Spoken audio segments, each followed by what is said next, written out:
à Washington. Il s'agissait d'une mission politique qui s'inscrit dans le cadre de ma compétence de ministre de la coopération externe. Donc j'ai aussi pour ordre de mission la gestion de la coopération externe. Donc c'est dans ce cadre-là que je m'étais rendu à Washington pour rencontrer des officiels de haut niveau, et soit du département d'État, du Congrès américain, mais aussi de la BID, des cadres de haut niveau de la BID, de la Banque mondiale, et aussi des responsables de think tank et d'organisations, je veux dire d'associations de la diaspora haïtienne, là-bas aux États-Unis. Au fait, et qu'est-ce qui a été au menu de mes rencontres avec tout ce monde-là? Il s'agissait pour moi déjà, enfin d'abord, d'exposer la situation socio-politique et économique d'Haïti, de faire un bilan ensuite de faire un bilan sur les relations de coopération en cours avec les États-Unis, et enfin d'évaluer la coopération avec la BID, qui est la Banque interaméricaine de développement. Il faut dire que il y a quelque chose qui m'a beaucoup étonné, bon, qui m'a étonné à moitié quand même, c'est qui ne m'a pas étonné du tout, parce que je m'y attendais. Mais le degré de popularité dont jouit le président Moïse, le président Jovenel Moïse, auprès de ces officiels-là, donc auprès de l'establishment américain, eh bien c'est quelque chose qu'il importe de noter. C'est très notable et ça m'a surpris. Je savais que le président a fait bonne côte, et puisqu'il fait un bon travail, et puisqu'il contribue, puisqu'il travaille d'arrache-pied sans se ménager au renforcement des acquis démocratiques et à l'amélioration des conditions matérielles de vie de la population. Donc je savais qu'en raison de cela, et il était bien vu. Il est bien vu. Mais quand moi je me suis rendu sur les lieux pour voir le haut degré de personnalité du président de la République et aussi du Premier ministre, avec l'autorisation duquel j'ai entrepris ce voyage, eh bien, c'est quelque chose qui est encourageant, c'est quelque chose qui nous inspire.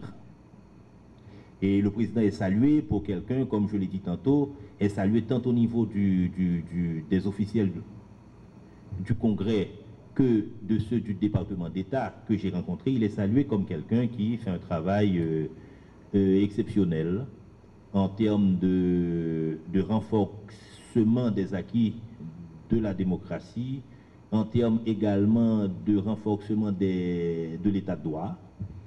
Et il faut dire aussi que les initiatives du président de la République qui visent à encourager, qui visent à œuvrer et dans le sens du développement économique et social, et notamment au travers de la caravane, renforcement des infrastructures, construction de nouvelles infrastructures, soit routières, et la question de l'électrification du pays, et bien tout ceci a été salué par nos interlocuteurs à Washington, et je le répète, et que ce soit au niveau du département d'État et qu'au niveau du Congrès américain et aussi au niveau du Sénat américain. Ça, il y a lieu, il importe de le souligner. Et toutefois, certains officiels, et dont notamment un membre du Congrès, a fait remarquer que il y a quand même un manque de communication de la part du gouvernement haïtien, communication qui porterait sur les nombreuses réalisations du pouvoir en place et de M. le Président de la République et aussi du Premier ministre, Jean-Henri Séan. Donc, ceci nous a été dit, mais textuellement, ouvertement, et je peux même vous dire la phrase qui a été prononcée. Votre pays est isolé, c'était le mot de l'officiel en question. Il y a un manque flagrant de communication entre nous, et c'est ce qui est à la base de beaucoup d'incompréhension. Alors c'est ce à quoi il nous faut travailler. Heureusement que cela a été dit, et donc c'est plus un inconnu maintenant, c'est un élément connu, et c'est un déficit, il s'agit d'un déficit de communication entre nous et notre grand partenaire du Nord, je parle des États-Unis d'Amérique, au travers de ces officiels que j'ai rencontrés. Donc c'est quelque chose qu'il importe de corriger et dans pas longtemps, je veux dire tout de suite. Et donc on a rencontré au sein de la BID des personnalités et aussi on a rencontré notre représentant sortant. Il s'agit de M. Harry Adam qui va bientôt être remplacé par quelqu'un d'autre et qui entrera en fonction, je crois, au début de l'année à venir, de 2019.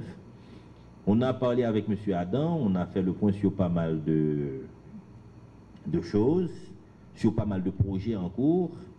Et il nous a été...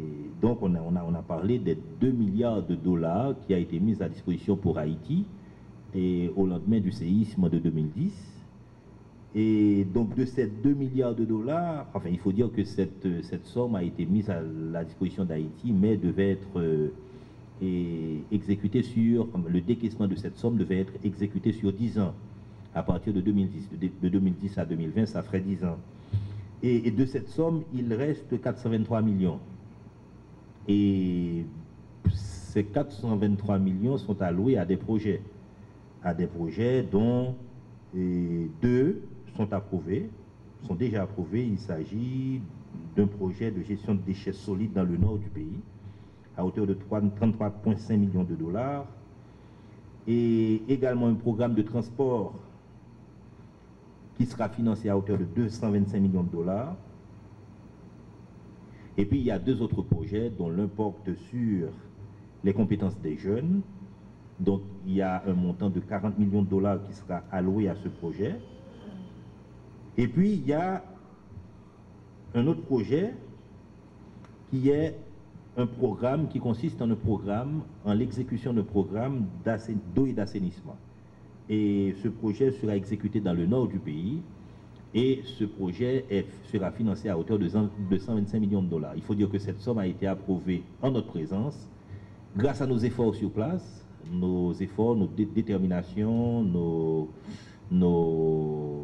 les négociations in extremis qu'on a pu mener, pardon. Et cette somme, il était prévu que l'approbation de cette somme se fasse l'an prochain. Mais notre présence sur place, heureusement, a pu accélérer les choses.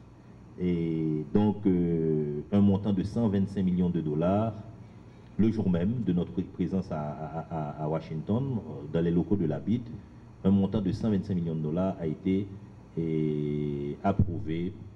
Et ce montant doit être alloué, va être alloué à l'exécution d'un projet d'eau et d'assainissement dans le nord du pays. Autre chose, donc je pense que ça ne va pas manquer de